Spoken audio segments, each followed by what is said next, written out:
దేవునికి స్తోత్రం. దేవుని నామానికి మహిమ కలుగును గాక. మన ప్రియ రక్షకుడైన క్రీస్తు నామం పేరిట ప్రతి ఒక్కరికి నా హృదయపూర్వక వందనములు. ఈ దిన వాక్యం మనం చూసుకున్నట్లయితే నిర్గమకాండం 4వ అధ్యాయం 12వ వచనం. నేను నీ నోటికి తోడయుండి నీవు ఏమి పలకవలసినది నీకు బోధించెదను అని మోషేతో మాట్లాడుతున్న దేవుడు. నీ నోటికి నేను తోడయ్యున్నాను. నువ్వేం మాట్లాడాలో, నువ్వేం పలకాలో, నువ్వేం బోధించాలో నేను నీకు బోధిస్తాను అని దేవుడు మాట్లాడుతున్నారు. మోషే నత్తివాడైనప్పటికీ, నోటి మాన్యము గలవాడినైనప్పటికీ దేవుడు అంటున్నాడు, నీవు మాట్లాడవద్దు, నేనే నీతో బోధిస్తాను, నేనే నీతో మాట్లాడతానని మాట్లాడుతున్న దేవుడు. ఈ యొక్క ఉదయకాల సమయాన్న వాక్యం వింటున్న నా ప్రియ సహోదరి సహోదరులరా, దేవుడు నీతో కూడా మాట్లాడుతూ ఉన్నారు. దేవుని యొక్క మాట వింటున్నావా? వాక్యము మరి వినుచున్న సహోదరి సహోదరులారా, దేవుని యొక్క పిలుపుకు లోబడి ఆయన మాటలను, ఆయన యొక్క ప్రేమను, ఆయన యొక్క భావాలను అర్థము చేసుకొని ఆ మాటలను నువ్వు బోధించాలని, ఆయన మాట నీ నోట పలకాలని ఆయన ఆశపడుతూ ఉన్నారు. మరి ఇదే మాట మనము ఇర్మియా గ్రంథంలో కూడా చూస్తాము. ఇర్మియా గారు అంటారు, నేను బాలుడను, బలహీనుడను, శక్తి లేని వాడును అన్నప్పుడు ఇర్మియా గ్రంథం 1వ అధ్యాయము 7వ వచనంలో చూస్తే,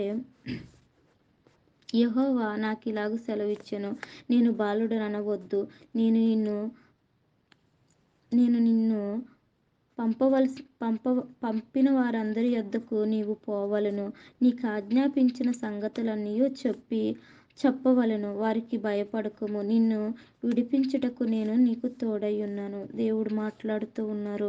నేను పంపిన వారి యొద్దకు నీవు వెళ్ళు, నీకు ఆజ్ఞాపించిన సంగతులన్నీ కూడా నువ్వు చెప్పు, నువ్వు భయపడవద్దు, ఎందుకంటే నీకు నేను తోడుగా ఉన్నానని. ఇక్కడ మనం చూస్తున్నట్లయితే మోషే గారితో మాట్లాడుతున్న దేవుడు, అలాగే ఇర్మియా గారితో మాట్లాడుతున్న దేవుడు ఈ యొక్క దినాన నీతో కూడా మాట్లాడుతూ ఉన్నారు.